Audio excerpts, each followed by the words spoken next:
You know that feeling when the room is finally quiet?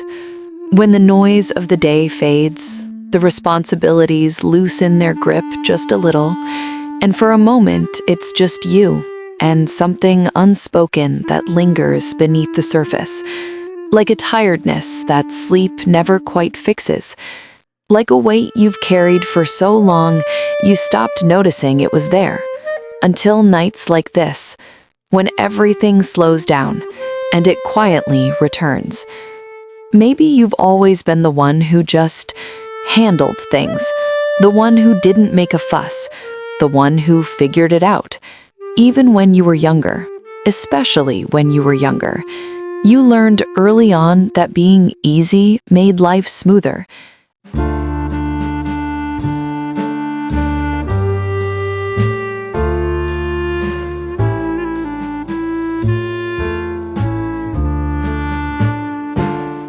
That asking for less meant causing less trouble. That strength wasn't something you chose, but something that was expected, something that just happened to you. And maybe no one ever sat you down and said, "You have to grow up fast." But somehow, you did. You understood things you weren't supposed to understand yet. You noticed tension in voices, the weight in silences, the way adults around you carried their own invisible storms. And without realizing it, you adjusted. You became careful, aware, responsible in ways that didn't quite match your age. You know that strange moment when you look back and realize there wasn't really a clear line between being a child and being whatever you became. It's like you skipped something. Not in a dramatic way, not in a way anyone pointed out, but quietly, gradually, like a chapter that never fully got written. And maybe you don't talk about this much because on the outside, everything looks fine. You've built a life, you've shown up, you've done what needed to be done. But inside, there's this quiet pattern that keeps repeating, this sense that you have to hold everything together, that if you let go even a little, something might fall apart. You know that feeling when someone asks how you are, and you instinctively say, "I'm good," not because it's entirely true, but because explaining it feels complicated. Like, where would you even begin? It's not one big thing, it's layers, years, moments stacked on top of each other, until it just became you. Maybe you learned, without realizing it, that your needs could wait, that other people's emotions mattered more, that being dependable, being strong, being the one who doesn't break was safer somehow. And over time, that strength became part of your identity, not something you do, but something you are. But there's a quiet cost to that, isn't there? Because when you're always the one who holds everything together, who holds you? There's this subtle kind of loneliness that comes with it.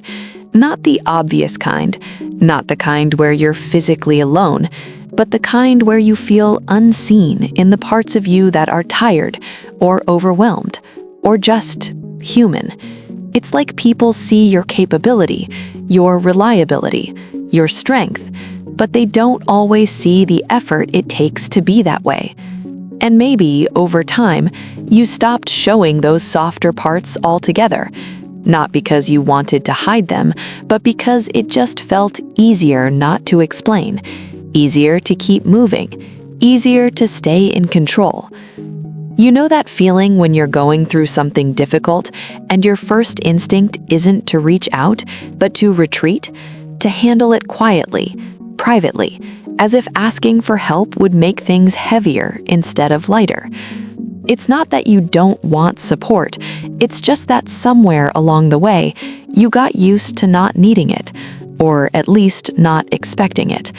And maybe there's a part of you that wonders, when did I learn this? When did I decide that I had to be the strong one all the time? It's strange, isn't it? How strength can become a kind of armor, something that protects you, but also keeps people at a distance. Because when you're always okay, when you're always capable, people assume you don't need anything more. But you do. You always did. You just learned how to live without it. There's a kind of quiet grief in that, the kind that doesn't announce itself, the kind that shows up in small moments, like when you see someone being cared for in a way you never quite experienced, or when you realize how natural it feels for others to lean on someone, while for you, it feels unfamiliar, almost uncomfortable. And maybe you tell yourself, it's fine, this is just how I am. But if you sit with it long enough, there's a softer truth underneath that. It wasn't always supposed to be this way. You were never meant to carry everything alone. And the thing is, none of this makes you weak. It doesn't undo your strength. If anything, it explains it. It gives it context, because the strength you built didn't come from nowhere. It came from adapting, from surviving, from learning how to navigate a world that didn't always meet you where you were. But survival isn't the same as living, and maybe, just maybe, you've reached a point where something inside you is starting to question that old way of being, not in a loud, dramatic way, but quietly, gently, like a whisper you can't quite ignore anymore.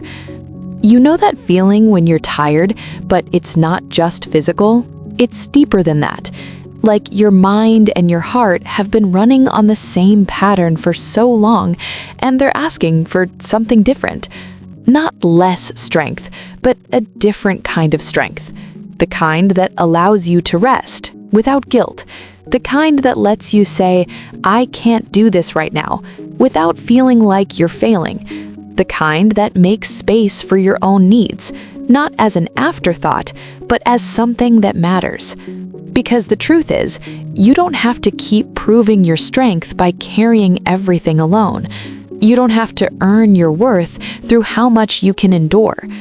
And maybe that idea feels unfamiliar, even uncomfortable at first, because if you've spent so much of your life being the one who holds it all together, letting go even a little can feel risky. But what if it's not about letting everything fall apart? What if it's about letting yourself be held, even in small ways? What if strength isn't just about endurance, but about allowing softness to exist alongside it? There's something quietly powerful about that shift, about realizing that you don't have to abandon yourself to be strong, that you can be capable and still need care, that you can be resilient and still feel tired. And maybe healing isn't some big, dramatic transformation. Maybe it's just noticing. Noticing the moments when you push yourself too far and choosing gently to pause. Noticing when you dismiss your own needs and choosing slowly to listen instead. It's not about becoming someone else. It's about returning to the parts of you that were always there but didn't have space to exist. The parts that needed rest, the parts that needed comfort, the parts that needed to be seen, not for what they could handle, but for what they felt. And if this resonates, you're not imagining it. You're not too much. You're not broken. You're someone who adapted, someone who became strong in a world that asked for it too soon. But you're also someone who deserves more than just surviving.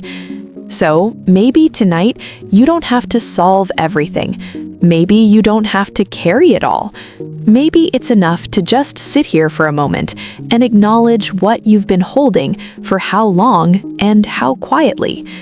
And maybe you can ask yourself, what would it feel like to let things be a little easier just for a while? What would it look like to treat yourself with the same understanding you've given to everyone else?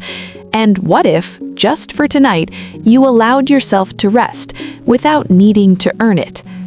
If you want to, you can stay here a little longer, or share what this stirred in you, or just sit with it quietly. There's no pressure, no expectation, just space.